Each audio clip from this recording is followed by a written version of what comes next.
Mona Lisa fashion institute और मैं हूं मोनालिसा भट्टाचार्य।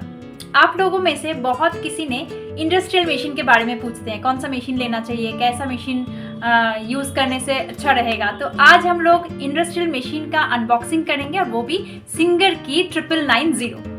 चलिए सिंगर की 990 मशीन का अनबॉक्सिंग कैसा रहेगा वो देख लेते हैं और नेक्स्ट हम लोग इसका रिव्यू वीडियो भी लाएंगे और साथ में इंस्टॉलेशन भी देखेंगे। चलिए इसका भी अनबॉक्सिंग देख लेते हैं।